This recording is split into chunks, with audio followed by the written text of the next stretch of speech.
અમારાથી, અમારા ટીમ મેમ્બરથી અને મેન મારાથી કોઈને કોઈ પણ પ્રકારનું દુઃખ પહોંચ્યો હોય અથવા તમારી લાગણીને અમે દુભાઈ હોય તો અમે દિલથી માફી માંગીએ તમારા બધા જોડે. અમને ક્ષમા કરજો. અમે તમારા બાળક છીએ, પુત્ર છીએ, ભાઈ છીએ, બસ આટલું જ છીએ, વધારે નહીં. તરફથી 2025ની તમારી આ દિવાળી ખૂબ સરસ જાય, સ્વસ્થ જાય, તંદુરસ્ત જાય. અને અમે જેમ થોડા ઘણા સારા કામ કરીએ છીએ એમ અમે બી ઈચ્છીએ છીએ કે તમે બી તમારા જીવનમાં કંઈક ફૂલ નહીં તો ફૂલની પાંખડી, જેમ મેં તમને કહ્યું કે પૈસાથી નહીં, અન્નથી નહીં, પણ શારીરિક બળથી પણ તમે કોઈને મદદ કરી શકતા હો તો મદદ કરજો. તમારા જીવનમાં કોઈ પણ પ્રકારનો દુઃખો હવે નથી જ, અને આગળ બી ભગવાન તમને ના આપે એવી રીતે તમે તમારું જીવન જીવો, સ્વસ્થ રહો. અને અમારા આખા સંપૂર્ણ પરિવારથી આપણે બધા સાથે બોલીશું happy new year, happy Diwali and all the best. બરાબર? અને રોમ રોમ અને જય અંબે બધાને. બસ આવી રીતે તમે બધા હસતા ખેલતા રહો અને મસ્ત મોજ કરો. લક્ષ્મી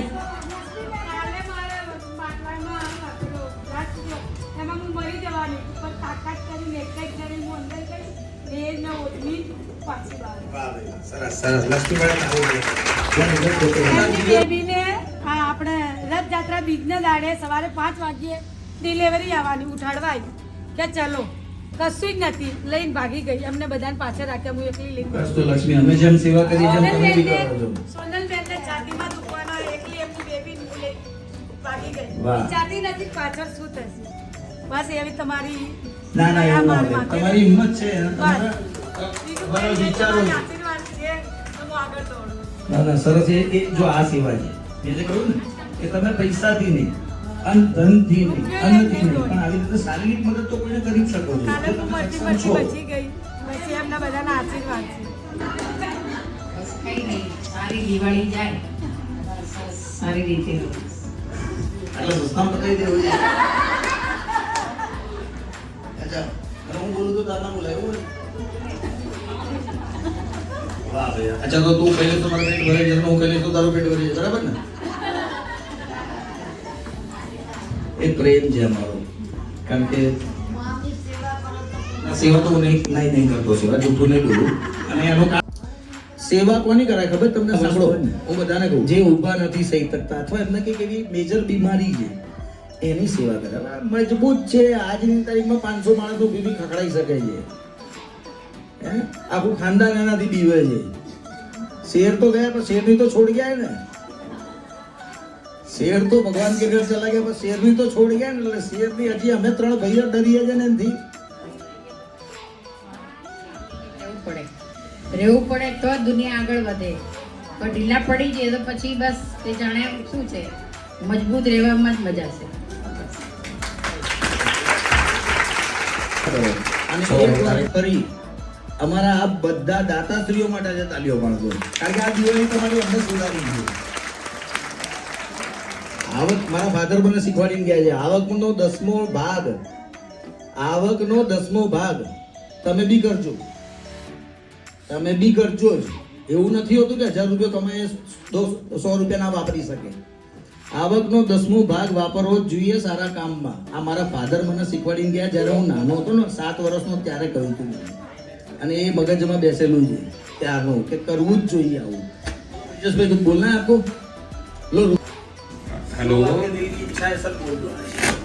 नहीं साहब, जो आपने अभी बोला ना कि 10वां भाग निकलना चाहिए, हमारे गुरु जी हैं वो भी यही शब्द बोलते हैं. मथुरा में योगाचार्य महाराज जी वो भी यही बोलते हैं कि अपनी कमाई में से कुछ हिस्सा दान के लिए आप रखो, आपके घर में बरकत होगा. और तो ठीक ही है, बाकी जो भी पायल मैंने, मानसी मैंने, सभी लोग मतलब यहाँ आने के बाद आपने बोला कोई भूल हुई हो तो माफी देना.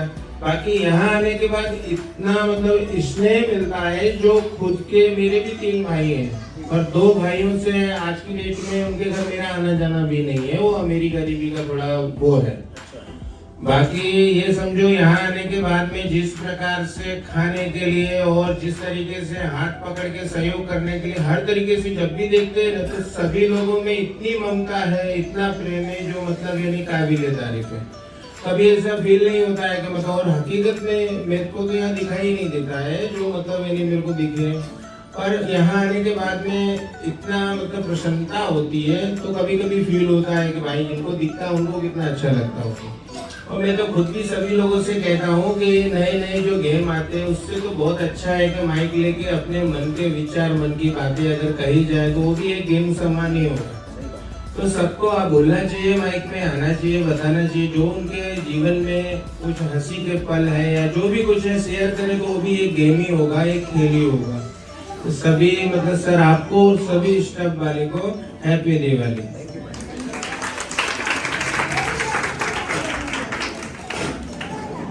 ચલો આપણે જે બિસ્કિટ ગેમ રમી હતી એમાં પહેલા winner miss world Ritaben Thakkar. आओ आहा गुलाबी आंखें जो तेरी देखी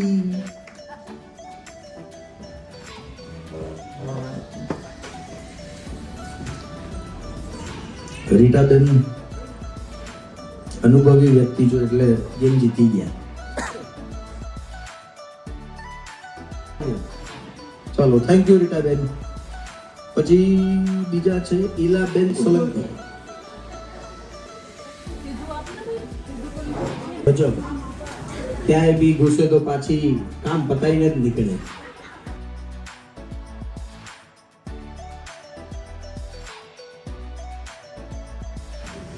આ બેનને ઓળખો બધા? ઓળખો છો? આ તમારા સાથે જ આવતી હતી. આજ ક્યાં બેઠી ગઈ?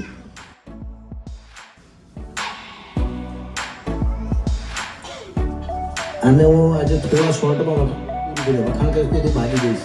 બહુ નાટક બાચે છે. વખાણ કરીએ પછી ગુલ્લી માર દે, રજા પાડ દે, ફોન સ્વિચ ઓફ કરી દે. એટલે આ વખતે ચોખ્ખું તો ફોન સ્વિચ ઓફ કરે, જાણ કરે કે રજા પાડી એટલે આવતી જ નહીં તું. આ બેન માટે એકવાર ખરેખર બધા તાલીઓ પાડવી જોઈએ. કારણ કે જે ઓલું કહેવાય ને, આપણા માટે જે હિંમત હોય ને, તમને બધાને ઓફર તો આપેલી જ છે, નથી આપેલી એવું નથી, પણ હવે બધા તમે તમારી વિચાર શક્તિ પ્રમાણે બધા તમારી જગ્યાએ છો. આ બેનને સ્વીકાર્યું અમને. આજે બેન દુઃખી છું સુખી છું? સુખી એને કેટલા 8 વર્ષ થઈ ગયું ને ટીવી અમારી જોડે. આ ડિસેમ્બરમાં વર્ષ પૂરું એને, કારણ કે ફાઉન્ડેશન શરૂ થયા ને 2-3 મહિના પછી આવી ગઈ. આજે ટીનાબેન મસ્ત જલસા કરે છે. એ તો નહીં બોલે, શરમાય છે. એટલે સાચું બોલું ખોટું બોલું છું? મસ્ત 12-1 વાગે કામ પતાય ખુરશી પર પગ ઉપર પગ ચડાવીને મોબાઈલ લઈને બેસી જશે. એ કામ નહીં પતાય ત્યાં સુધી કામ નહીં કરે. પછી અમને 1-1.5 વાગે જમાડશે, ફરી પછી જમી કરી પાછી ખુરશી પર પગ ચડાવીને બેસી જશે. પછી 4 વાગે ચા બનાવશે, પછી આમ જેમ આટા ફેરા મારશે, પછી ફોન લેશે, દુબઈ ફોન લગાવશે, લંડન ફોન લગાવશે. આવું બરાબર. હવે મને આવી જતી ભાગ જા. હા એટલે હવે તને કાઢી જ મૂકીશ, રજા પાડી દો. હા હવે તો કેવું જઈશ જ થઈને. પહેલા 9 વાગે આવતો, હવે તો 8 વાગે ઓફિસની બહાર આવીને બેસી જાય. તો ખબર પડી ગઈ હવે બગડ્યા છે ભાઈ. ચલો માનસી સ્ટાર્ટ કરો. તમે તમારી જે વસ્તુ છે એ લઈને પછી તમે તમારા ઘર તરફ પ્રસ્થાન કરી શકો. એટલે આપણે જમવાનો કાર્યક્રમ પહેલા કર્યો.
જુઓ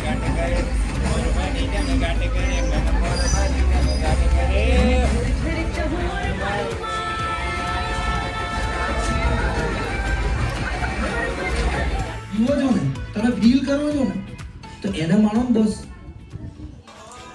ભગવાન તમારા જે ઈષ્ટદેવ હોય ને, આ પ્રેમાનંદ મહારાજ કહે છે, અને ખરેખર સાક્ષાત કૃષ્ણ અંશ છે. એમની આંખોમાં તમે એમની રીલ વિડીયો જોતો, એમની આંખોમાં જોજો તે જ છે. એ એવું લાગે સાક્ષાત ભગવાન બોલે છે. એ શું શીખવાડે છે? ભગવાનનું નામ જપ કરો. ફ્રી હોય એ દુઃખ છે એને તો. એ દુઃખ નહીં, એને મોજમાં ફરે છે. કેવી રેવા લાગી જો ને.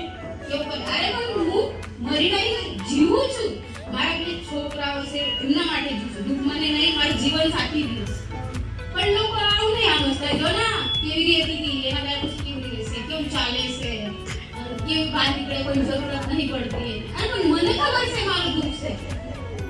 કોઈ આગળ જાય તો લોકો એની આમ વાતો કરતા હોય છે. બનાવટ ટોચી બોલે ને એના પર મારું મન બગડે. આજ ભગવાનને આવો ટાઈમ લાવ્યો ને, આ ટાઈમ નથી કઈ જાતે કરી નહીં, તું જતો રહે. પણ જે ટાઈમ મારા ઉપર આવ્યો ને, એ કોઈના ઉપર નહીં આવવા જોઈએ. અને કોઈ આગળ જતું હોય, મને મોટો કરીને ચાલતા હોય, એના આપી લો નહીં થતું કે એને કઈ દુઃખ નથી. આગળ વધશો એટલે લોકો તો બધું બોલશે જ, વાતો કરશે જ, પણ ઇગ્નોર. આપણે જ્યાં જવાનું છે, મારું મંજિલ ત્યાં છે, મને ત્યાં પહોંચવું જ છે. કઈ બી સમજો કે મને ત્યાં પહોંચવું જ છે, પછી કેટલી બી લડાઈ કેમ ના કરું, હું એ મંજિલ મારી છે, મારે ત્યાં પહોંચવું જ છે, તો પહોંચીશ જ. એ લોકો તમારા ઘરે ખાવાનું આપવા નહીં આવે. મને કોઈ નહીં આપતો. હું કોઈને જોતી નહીં, પણ એમને તો આમે હું ઉત્તર આપી દઉં, પણ મારા આમે નહીં બોલે. આગળ ચાલતી જાઉં પછી વાતો કરતા. લડશો ને તો સમજાવે, લડશો ને તો જ આગળ વધી શકશો. લડું જ છું. દોઢ વર્ષ થઈ ગયું છે લડું છું. રોજની લડો. લડું છું. તમારી જીત થતી. કેમ કે મને નહીં તો સમાજ તમને કંઈ નહીં કરવાનું. કંઈ બી કરશો તો એ સમાજ બોલશે, બોલશે ને બોલશે. એટલે તમે તમારું જેલ નથી કરો કે મારે શું કરવાનું છે.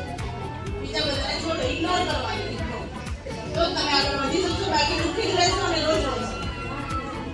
હા ભાઈ,